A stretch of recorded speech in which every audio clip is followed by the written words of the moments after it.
بسم اللہ الرحمن الرحیم۔ فرحاد علی تیمور، دیوتا، ایک بہت ہی اچھا داستان، ایک ایسے نوجوان کی کہانی جس کی صلاحیتوں نے دنیا بھر کے طاقتور ملکوں اور انسانوں کو دھول چٹا دی۔ اپنے ملک کی بقا کے لیے پوری دنیا سے لڑ گیا، جہاں گیا اپنے نام کا سکہ جمایا۔ جسے بچپن میں نہ ماں کا پیار ملا نہ باپ کا، جو ماں کی گود کو ترستا رہا، جسے نفرت ہی نفرت ملی۔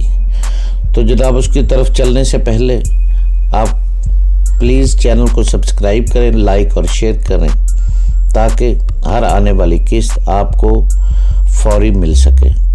دیوتا فرحاد علی تیمور، قسط نمبر 110 میں تمہاری شیطانی صلاحیتوں کو تسلیم کرتا ہوں۔ تم چاہو تو یقیناً روما کو ہماری مرضی کے مطابق کنٹرول کر سکتے ہو۔ میں تمہاری یہ بات بھی مان لیتا ہوں کہ ابھی ہوٹل پہنچ کر میں روما کو سمجھاؤں گا کہ اسے کس طرح اپنی معصومیت کو برقرار رکھتے ہوئے فراد سے دوست کرنی چاہیے۔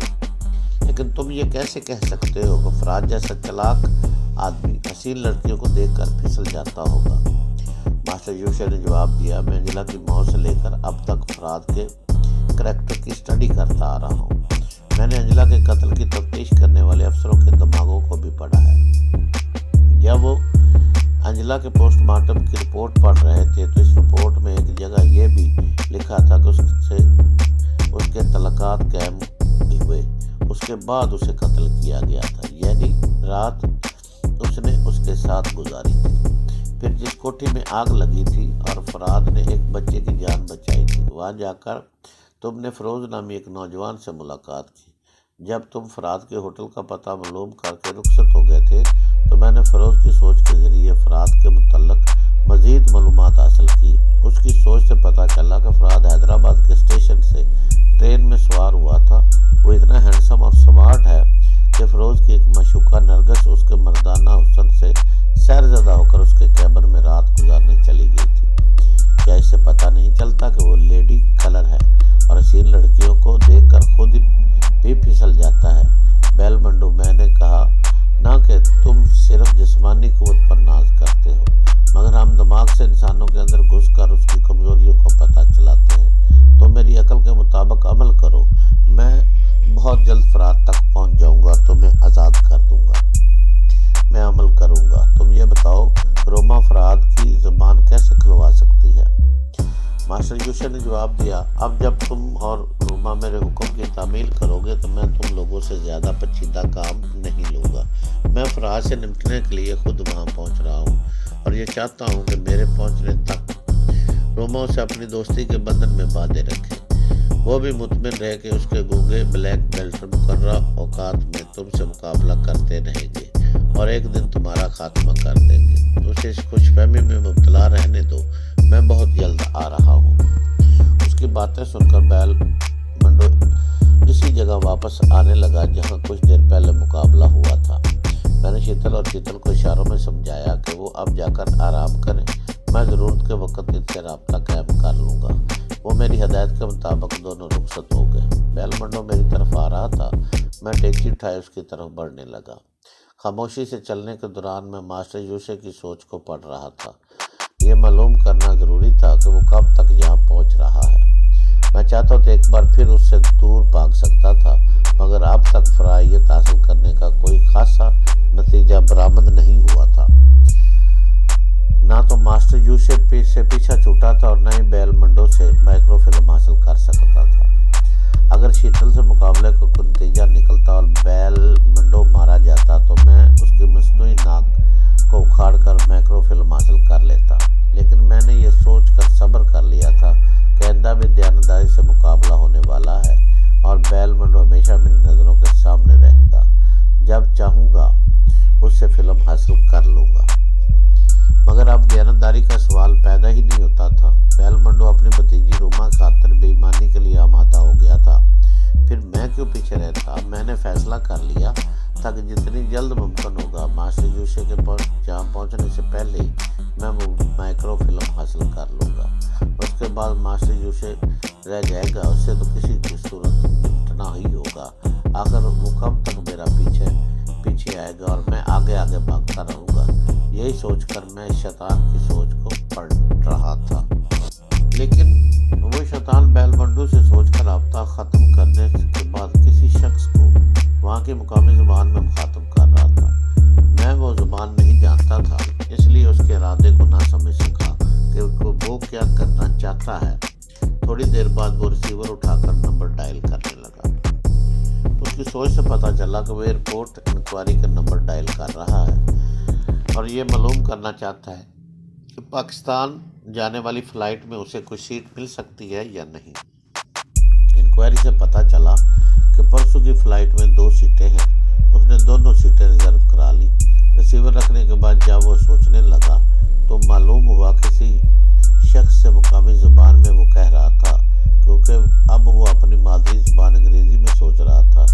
उसे दूसरी सुबह एक अहम मीटिंग अटेंड करनी थी। चारों मास्टरों की तंजीम के असूलों के मुताबिक इस मीटिंग में बाकी 3 मास्टर को ये बताना लाजमी था कि वो हेडक्वार्टर छोड़कर कहाँ जा रहा है और कब जा रहा है। मीटिंग कल सुबह होने वाली थी, लिहाजा मैंने मास्टर यूसुफ से दिमागी राब्ता ख़त्म कर दिया। थोड़ी दूर चलने के बाद बैलमंडू नज़र आया। वो मुझे अपनी तरफ आता देखकर रुक गया।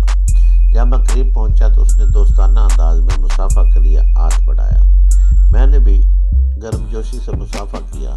मुसाफे के वक़्त मैंने महसूस किया उसकी हथेली और उंगलियां फौलाद की तरह सख्त थी। उसने पूछा, तुम्हारे दोनों गूंगे साथी कहाँ हैं? मैं उसे सवालिया नज़रों से देखने लगा, जैसे उसकी बात समझ में ना आई। दरअसल वो अचानक सवाल करके समझना चाहता था कि अगर मैं गूंगा ना हुआ तो बेख्तियार उसकी बात को समझकर उसका जवाब दूंगा। लेकिन वो मेरी इस हरकत से उलझ गया। पता नहीं मैं वाकई फराद हूँ या नहीं। आखिर उसने वही सवाल इशारों में किया। मैंने भी इशारों में जवाब दिया। वो दोनों जा चुके हैं। मैं जब इन्हें बुलाऊंगा वो हाजिर हो जाएंगे। फिर उसने इशारे से पूछा, तुम कहाँ जाओगे? मेरे पास कार है, मैं तुम्हें अपनी रहायशगाह पर पहुँचा दूंगा। मैंने जवाबन कहा, मेरी रहायश की कोई जगह मुकर्रर नहीं है। मैं आज यहाँ कल वहाँ रहने की जगह बदलता रहता हूँ। उसने कहा, अब हमारे दरमियान मुकाबले के लिए मुख्तलिफ औकात मुकर्रर हो चुके हैं। हम सिर्फ मुकाबले के लिए मैदान में एक दूसरे के दुश्मन हैं, मगर इस मैदान से बाहर एक दूसरे के दोस्त बनकर रह सकते हैं। अगर तुम्हें एतराज़ ना हो तो फिर मेरे साथ चलो। मेरा क़याम एक होटल में है। मैंने बड़ी खुशी से उसकी बात मान ली। वो भी खुश था। मैं किसी इल्लो-इज्जत के बगैर उसके दाम में आ रहा था, बल्कि उसकी भतीजी की जुल्फ़ों में उलझने जा रहा था।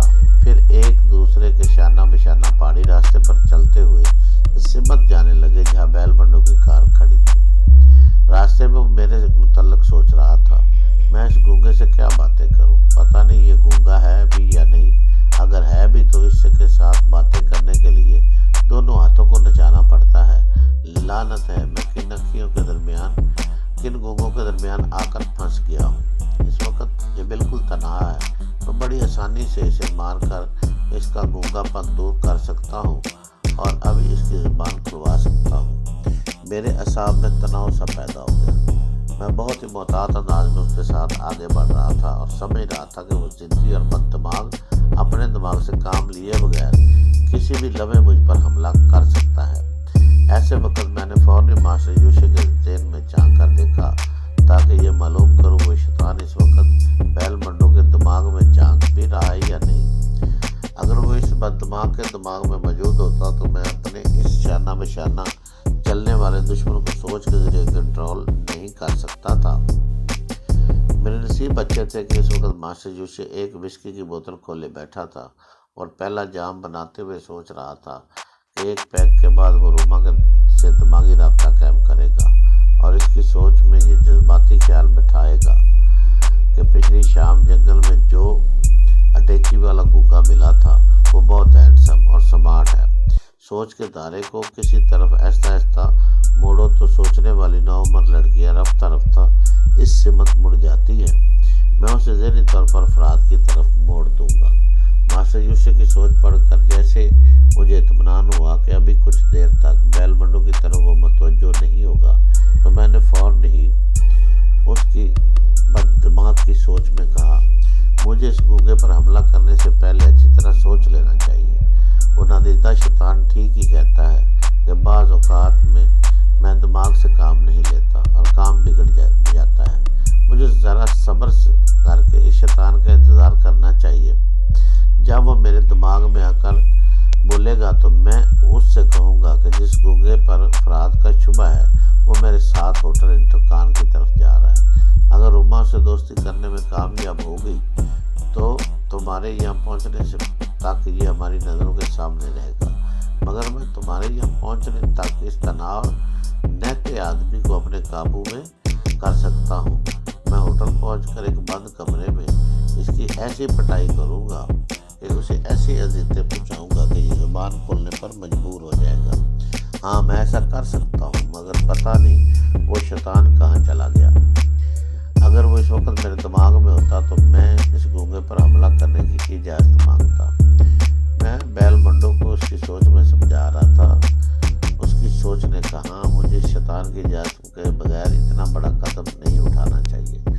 अगर मेरे साथ चलने वाला ये गूंगा वाकई फराद है तो ये अपनी चालाकियों से किसी तरह बच भी सकता है और मेरे हाथों से निकलकर फिर कहीं जा सकता है।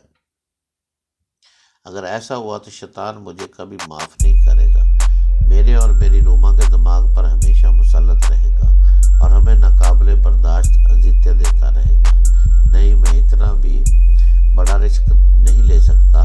वो शैतान जो कहता है मुझे इस पर अमल करना चाहिए, वो खुद यहाँ पहुँच ले और उससे निपट ले। बेलमंडो के सोचने का अंदाज बदला तो मुझे ज़रा इत्मीनान हुआ। हम दोनों पहाड़ी रास्ता तय करने के बाद उसकी कार तक पहुंच गए। वो ड्राइविंग सीट पर बैठ गया और मैं उसके बराबर वाली सीट पर आ गया। फिर कार स्टार्ट हुई और पिंडी की तरफ जाने लगी। ड्राइविंग के दौरान वो हाथ के इशारों से बातें करना पसंद नहीं करता था।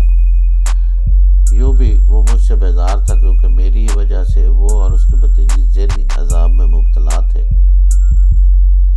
बज़ाहिर दोस्ती करने के बावजूद वो मेरा जानी दुश्मन बन गया था, इसलिए बातें करने से कतरा रहा था। मैं भी मुतमिन होकर सीट की पुश से टेक लगाकर मास्टर यूसुफ को पढ़ने लगा। फिर उसे छोड़कर रोमा के दिमाग में झांकने लगा क्योंकि मास्टर यूसुफ की सोच भी वही मौजूद थी। रोमा इस वक्त गहरी नींद में डूबी हुई थी। अपने तौर पर एक दिलगुजार सपना देख रही थी। वो नौम हसीना अपनी ज़िंदगी में जिस पहले नौजवान से मुतासर हुई थी वो उसका बॉडीगार्ड वसीम था, जो उसके दूसरे बॉडीगार्ड के हाथों पिछले दिन मारा गया था। इसी वाक़े की मुनासबत से वो अपने ख्वाब में खूबसूरत गुड्डे को देख रही थी जिसे एक सांप ने आकर डस लिया था। बचपन और जवानी के दरमियान जो उम्र होती है, इसमें लड़कियां अपने ना समझ आने वाले जज्बों को गुड़िया और गुड्डे का रूप देखती है।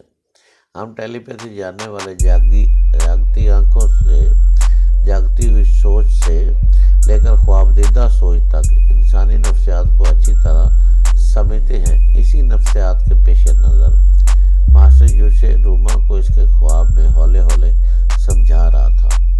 ये गुड्डा नहीं है बेबी, ये और तुम भी अब बेबी नहीं हो।